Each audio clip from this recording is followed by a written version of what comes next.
buena, dice que está soltera y no le creen. Se ve bien y se porta mal porque ella es una criminal.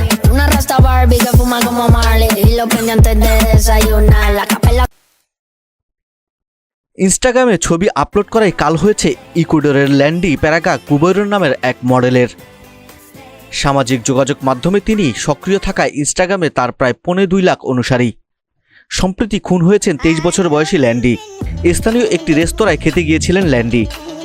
দুপুরের খাবার সামনে নিয়ে তিনি সেখানে ছবি তোলেন। সেখানে অবস্থান করার সময় ওই ছবি ইনস্টাগ্রামে আপলোডও করেছিলেন। তদন্তকারীরা বলছেন ওই ছবি দেখে ল্যান্ডির অবস্থান নিশ্চিত করেছিলেন খুনিরা। এরপর সেখানে গিয়ে নৃশংসভাবে খুন করেন জনপ্রিয় এই ইনফ্লুয়েন্সারকে। ল্যান্ডিকে খুন করতে ওই রেস্তোরাঁয় 2 জন বন্দুকধারী গিয়েছিলেন। তাদের শনাক্ত করা সম্ভব হয়নি।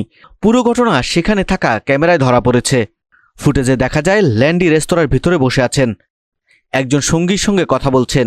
এ সময় 2 জন বন্দুকধারী সেখানে প্রবেশ করে গুলি ছোড়েন। মুহূর্তের মধ্যেই রেস্তোরাঁয় বিশৃঙ্খলা দেখা দেয়। গুলিবিদ্ধ হয়ে মেঝেতে লুটিয়ে পড়েন ল্যান্ডি। এরপর পালিয়ে যান বন্দুকধারীরা। দেখা যায় সাবেক বিউটি কুইন ল্যান্ডির রক্তাক্ত দেহ রেস্তোরাঁর ভেতর পড়ে আছে। তদন্তকারীরা বলছেন ইনস্টাগ্রামে ছবি দেখে ল্যান্ডির অবস্থান নিশ্চিত করেছিল খুনিরা। এরপর সেখানে গিয়ে নৃশংসভাবে খুন করেন জনপ্রিয় এই ইনফ্লুয়েন্সারকে।